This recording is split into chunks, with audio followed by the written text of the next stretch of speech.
Matematika aja gitu. Dan yang dipelajari di situ walaupun aku waktu itu masih kelas 6 SD, yang dipelajari itu dari kelas 7 SMP sampai 10 SMA gitu. Jadi pelajaran itu yang dipelajari. Ada 2 lomba yang bergengsi tuh, 3 lah boleh dibilang. Hmm. Ada ONMIPA yang diselenggarakan oleh Dikti, kemudian ada OSN Pertamina. Itu Pertamina tuh yang menyelenggarakan, sama satu lagi ada Olimpiade Nasional yang diselenggarakan pemerintah Yogyakarta biasanya tuh, Provinsi Hmm. Yogyakarta. Nah, aku ikuti itu tuh dari semester 1 tuh aku udah langsung ikut seleksi di tingkat jurusan gitu. Setelah selesai dapat juara 2 di sana itu, akhirnya aku putusin pensiun tuh di semester 6 kayaknya. Semester 6 Hmm. karena udah merasa dapat juara 2 di tingkat nasional untuk lomba matematika, akhirnya udah sebenarnya masih disuruh dosen tuh ikut lagi, ikut lagi. Hmm. Tetapi aku udah puas dengan hasil itu, akhirnya kasih ke generasi selanjutnya lah gitu.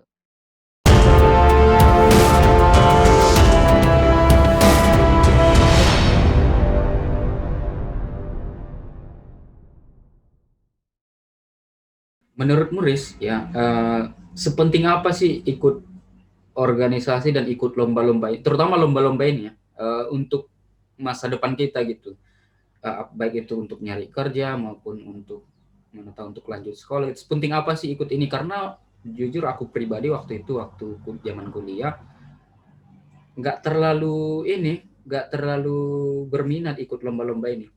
Dan sekarang setelah udah selesai baru nyadar gitu, kenapa ya dulu kurang aktif ikut lomba-lomba gitu. Kalau menurutmu sepenting apa sih ini?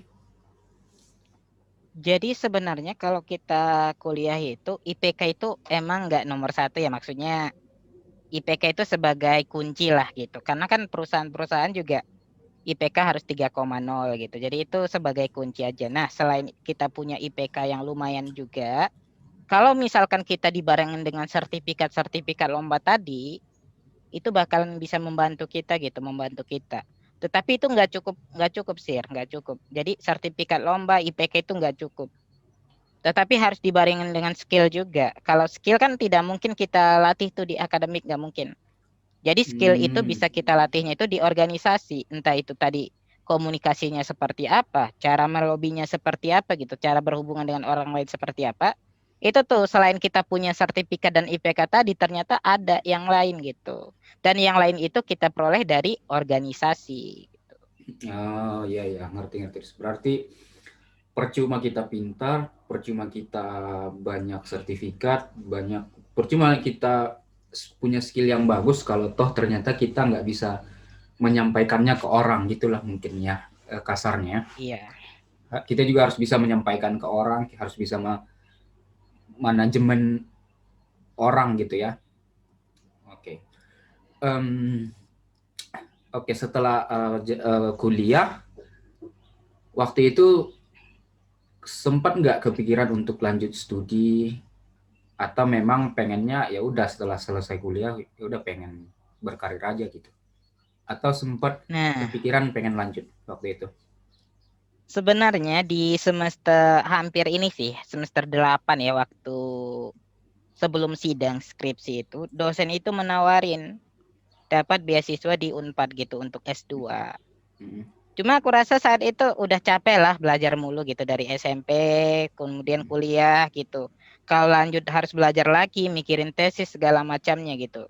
Kapan kita mengaplikasikan ilmu yang kita dapat gitu. Akhirnya waktu itu aku nggak jadi ngambil, udah habis sidang itu karena di semester 7 itu kan aku udah kerja sir di salah satu bimbel di sana.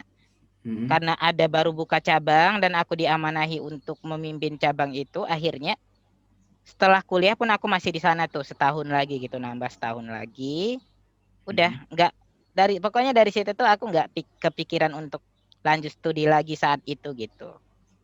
Kalau Karena aku rasa sekarang masih masih ada kepikiran atau memang udah nggak ada sama sekali kalau chance dibilang untuk nggak sama lanjut? kalau dibilang nggak sama sekali sih nggak juga gitu. Ada gitu.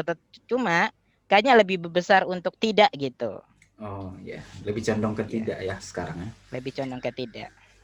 Nah, sekarang kan Aris sebagai apa tadi, staff master teacher di salah satu di ruang guru ya. Iya benar. Ya, ruang guru ini kan sekarang lagi naik daun kan, Riz. Apa namanya? Kita kalau lihat di TV di mana-mana itu ruang guru, di Instagram udah banyak lah ruang guru. Pokoknya orang satu Indonesia udah tau lah ruang guru gitu. Itu untuk jadi staf pengajar di sana susah nggak sih, Riz? Aris dulu gimana ininya bisa dapat link ke sana, bisa keterima di sana? Lumayan sih sulitnya gitu. Karena kan untuk seleksinya juga banyak banget sih. Jadi kita seleksinya itu wawancara aja tuh berkali-kali gitu harus lewatin ini dulu gitu. Kalau lewat ini lanjut lagi ke tingkatan selanjutnya gitu. Jadi kita selain wawancara, kebetulan kan aku sebagai master teacher ya di Hmm. Brand Academy Online itu bagian ruang guru yang live teaching tuh. Jadi produk nomor satu nah dari ruang guru lah boleh dibilang. Nah, Wow, berarti kalau untuk nggak heran lah mendapatkan kalau Aris. master teacher yang seperti itu, yang daftar itu sebenarnya banyak sih, yang daftar itu banyak, tetapi itu disaring-saring terus supaya kita mendapatkan itu MT-MT yang paling bagus gitu. Karena kan kita mengajarnya itu bukan kayak kalau bimbel biasa dulu ya. Aku kan Hmm. mengajar itu orang-orangnya ku kenal gitu. Paling ya beberapa lah 10 gitu.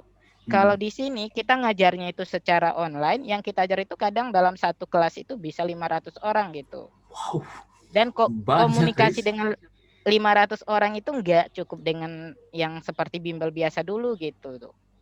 Hmm. Nah, makanya perekrutannya juga lumayan ini sih, lumayan berat gitu.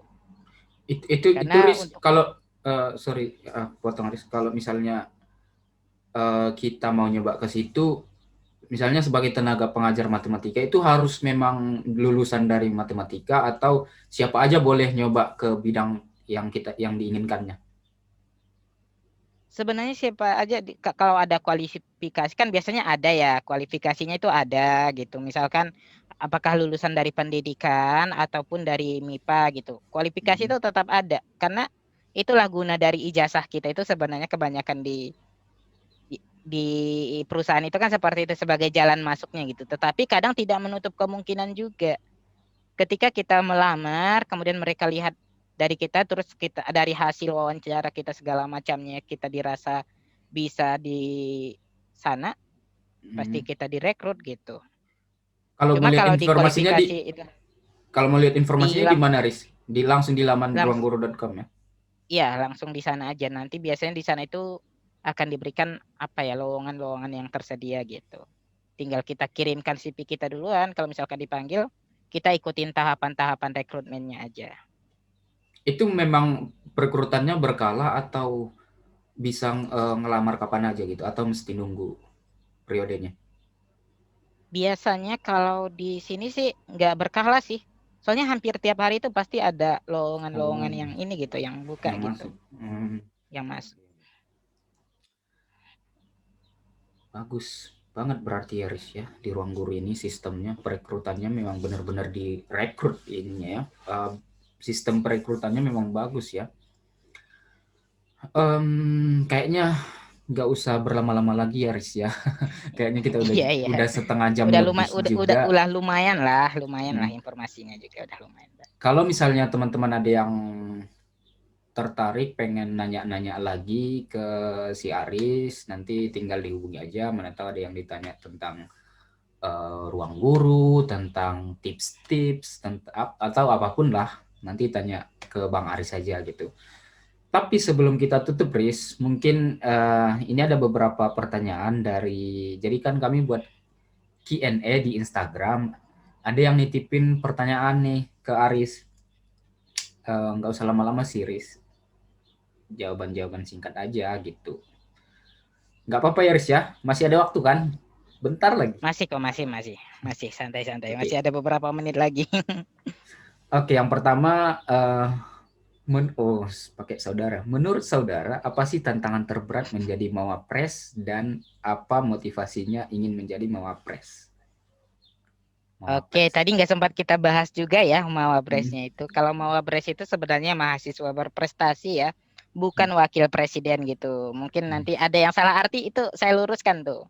Jadi Heeh. kalau Mawapres itu sendiri itu boleh dibilang itu lomba apa ya, muara dari lomba-lomba yang kita ikutin gitu. Karena kan di satu fakultas sendiri ataupun satu univ itu kan kemampuan orang itu beda-beda. Ada yang di Hmm. akademik, ada yang di karya ilmiah, kemudian ada yang di olahraga gitu. Nah, di antara mahasiswa tersebut dipilih yang terbaik nih. Jadi tidak mewakili matematika lagi gitu, tidak mewakili olahraga lagi gitu. Tetapi dipilih satu yang boleh dibilang paling jago lah gitu. Hmm. Jadi secara umum aja gitu, walaupun nggak bisa dibandingin ya, yang juara matematika sama juara futsal tingkat nasional itu nggak bisa dibandingin, tetapi mereka Nggak ada apple to penilaian apple ya. khusus, nggak apple to apple itu, pasti beda gitu. Tetapi mereka lihat dari tingkatannya gitu, tingkatan sertifikatnya, akhirnya adalah lomba. Lomba itu Hmm. sebenarnya itu tingkat nasional juga, tetapi untuk menuju ke nasional, kita ini nih, disisihkan dari jurusan gitu. Nah, akhirnya waktu itu sebenarnya itu aku nggak daftar. Nggak daftar di jurusan, yang daftar itu ada di kelasku itu, juniorku itu dari 2014. Cuma karena aku sering ikut lomba-lomba dan beberapa udah lumayan memberikan prestasi juga sih ke tingkat jurusan, akhirnya dosen-dosen itu menyuruh mendaftarkan gitu. Jadi bukan aku yang daftar, tetapi dosennya langsung yang mendaftarkan. Hmm. Akhirnya disuruh yang anak 14 itu nggak jadi ikut, aku yang diutus ke MIPA gitu, ke fakultas. Dan setelah persiapan segala macam, bimbingan dari dosen-dosen di jurusan gitu, akhirnya bisa berhasil juara satu di tingkat fakultas gitu. Cuma Itu kalau tahun untuk berapa, di Riz? tingkat Tahun berapa itu yang tahun juara? 2016, Hmm, 2006. 2016. Tingkat fakultas, kemudian kita diseleksi lagi di tingkat univ karena ini apa ya? Persiapannya itu sempit banget karena saat itu aku juga harus persiapan yang make di jilid 2 juga. Jadi kalau yang Hmm. ke universitas sebenarnya inilah udah nggak terlalu berharap gitu karena kan melihat anak-anak FEB gitu, anak-anak FISIP gitu yang mereka itu pertukaran pelajarnya itu udah sering banget ke luar negeri gitu. Hmm. Jadi itu juga salah satu tolak ukur tingkat internasional lah boleh dibilang gitu. Berarti memang Akhir kualitas dan kuantitas ya yang menentukan. Iya, kualitas dan kuantitas. Selain kualitasnya sertifikatnya itu harus besar, banyaknya juga penting gitu. Semakin banyak malah semakin oke gitu. Hmm. Hmm. Akhirnya aku kalah di universitas. Itu sih tantangannya tadi tuh lebih ke kalau secara apa ya, secara sebentar itu nggak bisa dilihat karena untuk Mawapres itu karena aku bilang tadi muara-muaranya itu sebenarnya itu persiapannya itu udah dari semester 1 lah gitu sampai kita ikut gitu. Jadi apa yang kita alamin selama dari semester 1 sampai lomba itu boleh dibilang itu persiapannya. Hmm. Ya, ya, ya. Setiap lomba yang diikuti itu adalah persiapan untuk mengikuti mahasiswa berprestasi. Oke. Pasti. Yes. And selanjutnya mengenai perlombaan, gimana perjuangan sampai akhirnya meraih medali perak di udah tadi ya di acara bergengsi lomba pemecahan masalah analisis dan geometri FMIPA ITB. Tadi udah ya. Eh, Ya. kita skip aja yang selanjutnya, bagaimana cara kita meyakinkan diri sendiri untuk tetap semangat dan optimis meraih impian. Gimana, Apa ya? Riz? Kalau boleh boleh dibilang itu motivasi terbesar itu bukan dari Maria Teguh gitu, bukan dari orang lain gitu. Tetapi Mm-mm. motivasi terbesar itu berasal dari kita sendiri. Ketika kita punya misi, kayak aku tadi kan misinya kenapa aku ikut lomba-lomba karena belum pernah Mm-mm. mencapai tingkat nasional gitu. Aku punya misi, aku punya niat, aku punya tujuan, itu yang memotivasiku gitu. Walaupun dalam pencapaiannya itu tidak serta-merta aku hanya fokus di situ gitu. Pasti aku juga menikmati kehidupan-kehidupan yang lain gitu. Masih menyalurkan hobi gitu, kemudian ikut berorganisasi gitu. Jangan sampai jadi inilah walaupun kita punya misi, tetapi kita masih punya kehidupan yang lain juga masih gitu. Itu masih sih ada motivasinya. masih ada inilah ya, kelonggaran untuk diri sendiri. Harus sesekali diri ini Iya. harus disenengin dulu juga. Oke, dua terakhir nih, Riz. Yang pertama, cara biar suka matematika gimana, Bang? Mau menanamkan love math ini, Bang. Wah, love math. Apa ya? Kalau aku sendiri nggak suka sama matematika, maksudnya level sukanya itu beda lah gitu. Kalau dibandingkan ya, kalau orang-orang sekarang, aku suka K-pop gitu, itu kan sukanya itu udah berlebihan banget tuh. Udah love Aku gitu ya. suka aku suka anime gitu, itu udah berlebihan banget. Tapi kalau untuk matematika sendiri, lebih ke tekanan dan tanggung jawab sih sebenarnya sih. Aku ingat terus tuh, aku pernah dibina Olimpiade Matematika menghabiskan uang 125 juta gitu. Aku itu pengen punya tanggung jawab di situ gitu. Jadi akhirnya walaupun aku nggak terlalu, maksudnya nggak terlalu cinta dengan matematika karena merasa punya tanggung jawab, akhirnya aku jalanin terus gitu. Iya ya. Dan ini buat yang nanya ini, aku juga pengen ngasih pandangan nih, Riz. Sebenarnya kita nggak harus suka matematika gitu. Kenapa sih orang yang ini juga mungkin karena udah apa ya, udah terdoktrin kita dari kecil orang yang nggak pintar matematika itu nggak dikatakan pintar gitu kan. Padahal kan setiap orang itu punya bidangnya Kemampuan masing-masing. yang bagaimana? Ya semua orang nggak harus pintar matematika kok biar dibilang cerdas, biar dibilang pintar. Pintar puisi, pintar sastra juga pintar. Nggak mesti matematika gitu. Dan kita nggak harus suka matematika. Kalau memang nggak suka nggak usah dipaksain gitu. Just do what you love gitu. Terakhir nih Riz, sebagai pertanyaan penutup. Orang yang beruntung versi Abang gimana? Konsep manajemen waktu yang baik. Seperti apa? Konsep manajemen waktu yang baik tadi udah disampaikan Aris. Belajar di waktu belajar, bermain di waktu bermain, organisasi di waktu organisasi. Jangan kebalik-balik, belajar di waktu bermain, bermain di waktu belajar waktu organisasi. Jangan kebalik-balik, itu intinya. Nah, yang ini versi orang beruntung menurut Muris. Pertanyaan Kalau terakhir. persiku itu sebenarnya apa ya? Kalau dilihat dari tingkatan itu kan ada orang yang kurang pintar, entah pintarnya di bidang apapun ya. Aku nggak Mm-mm. mengkerucutkan itu di bidang akademik aja gitu. Orang yang kurang pintar, orang yang pintar, dan orang yang beruntung. Nah, orang yang beruntung ini adalah orang yang menang nih di atas dua orang yang tadi gitu. Kalau beruntung itu mungkin apa ya? Kalau orang yang beruntung itu ketika ada sesuatu, ini aku kasih perumpamaan aja ya, kasih perumpamaan aja. Ibaratnya senam PTN nih. Kemarin kan baru pada ikut senam PTN ya, ada yang lulus, ada yang nggak lulus gitu. Mm-mm. Banyak orang pintar merasa dirinya udah pintar, akhirnya dia itu memilih jurusan asal-asalan karena dia optimis yakin.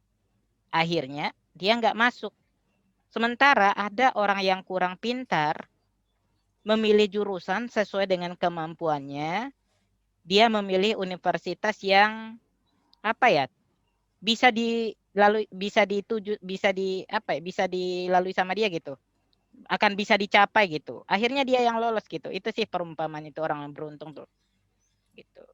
Ya Atau ya. mungkin nanti aku agak susah sih nyusun kata-katanya gitu, mungkin Yasir bisa menambahkan gitu. Ya kalau dari yang kutangkap sih ya intinya pintar aja nggak cukup, punya skill aja nggak cukup, harus ada juga momentumnya. Jadi keberuntungan itu ya ketika skill atau kemampuan jumpa dengan momentum yang pas. Contohnya itu ya senam PTN undangan, dia pintar, nilainya bagus, ya momentumnya itu ya saat ini gitu. Harus benar-benar dimanfaatkan gitu, harus dipilih yang sesuai dengan kapasitasnya gitu. Dan ya kalau belum beruntung ya dicoba lagi gitu. Karena ya kalau menurutku Riz memang kadang momentum itu nggak datang sekali gitu, datang berkali-kali. Jadi kita tunggu lewat momentum pertama, ya tunggu momentum berikutnya. Yang penting kita skill kita itu harus nunggu momentum itu. Itulah menurut orang-orang yang beruntung. Kalau orang yang pintar aja kan nggak dapat momentum ya Iya, artinya dia kurang beruntung gitu. Oke benar Riz, nggak banget usah tuh. berlama-lama lagi kayaknya. Iya, iya. Nanti penonton juga bosen dengerin kita. Makasih Riz waktunya untuk hari ini. Nanti di lain kesempatan semoga kita bisa ngobrol-ngobrol lagi. Um, ya mungkin itu aja lah Riz. Teman-teman yang kalau kalian nonton sampai sini kalian luar biasa. Makasih yang udah Luar nonton. Jangan biasa. lupa share, like, dan komen. Oke, udah gitu aja. Thank you Riz. Bye. Bye.